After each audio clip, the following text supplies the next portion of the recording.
Hallelujah dear sisters and brother, praise the Lord. Good morning. आज का वचन प्रभु ने भेजा है। नीति वचन के 25 अध्याय के 8वें वचन में लिखा है, झगड़ा करने में जल्दी ना करना, नहीं तो अंत में जब तेरा पड़ोसी तेरा मुंह काला करे तब तू क्या कर सकेगा। कितना अच्छा वचन है। प्रभु हमें समझाते हैं कि किसी कार्य में जल्दीबाजी ना करें, क्योंकि जल्दीबाजी वाला कार्य हमेशा हानि होता है और जल्दबाजी वाला कार्य हमेशा हमें कुछ ना कुछ उससे नुकसान ही होता है। जब भी कोई कार्य करे सोच समझ के करे। तो इसीलिए प्रभु हमें समझाते कि झगड़ा भी जल्दीबाजी नहीं करे। झगड़ा तभी होता है जब हम किसी की बातों को ठीक तरह से समझ नहीं सकते हैं, उसका उल्टा ही अर्थ निकाल लेते हैं, एक गलतफहमी हो जाती है। तो हमें लगता है कि उन्होंने हमारे लिए कुछ ऐसा बात कह दिया है जिससे कि हमें उसे झगड़ा करना चाहिए। हमारी उन्होंने बेइज्जती कर दी है, हमारा इंसल्ट किया है, तो हमें उनका जवाब देना चाहिए। ऐसे हो जाता है, तब झगड़ा का कारण होता है ना समझी। इसीलिए हमें समझना चाहिए आगे वाले ने किस उद्देश्य से बात कही है, किस लिए ये बात कही है। कभी कभी आदमी लोग अपने ही गुस्से में, अपने ही घर के चिंताओं से इस तरह बुझे हुए रहते हैं कि जब हम किसी से बातें करते तो ठीक तरह से समझ नहीं पाते हैं, और वो उन सारे चिंताओं को, उन सारे रोष को, उन सारे झगड़े को हम दूसरे पे उतार देते हैं। तो आज का वचन में प्रभु हमें यही कहता है, झगड़ा करने में जल्दीबाजी ना करें।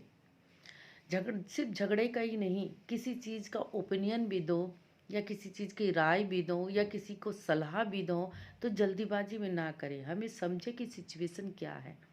सलाह देने के समय हमें उनके मेंटल को भी अच्छी तरह से समझना चाहिए। वो किस परिस्थिति में हम जो बोले तो उन्हें वो ठीक लगेगा कि ये नहीं लगेगा, ये भी हमें समझना चाहिए। तो इसीलिए सिर्फ झगड़ा ही के लिए हमें जल्दीबाजी नहीं, सलाह के लिए भी हमें जल्दीबाजी नहीं करनी चाहिए। इसमें लिखा है, तब तू क्या कर सकेगा, तब तू क्या कर सकेगा।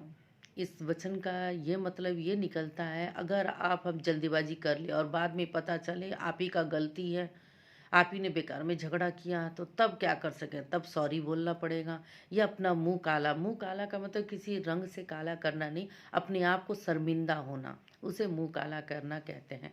तो शर्मिंदा क्यों होए, उससे पहले हम सोच समझ लें। जब सोच समझ के बातें की जाए या सोच समझ के किसी को कुछ कहा जाए तो हम ईमानदारी के साथ साथ बुद्धिमानी का भी हम वहाँ पर ही अपने आप को प्रेजेंट करते हैं। तो जल्दीबाजी में कुछ किया गया तो सामने वाला क्या कहेगा, ये मूर्ख है, ये इडियट है, ऐसा करके कह देगा, क्योंकि हम कुछ समझे ही नहीं और हमने झट से जवाब दे दिया।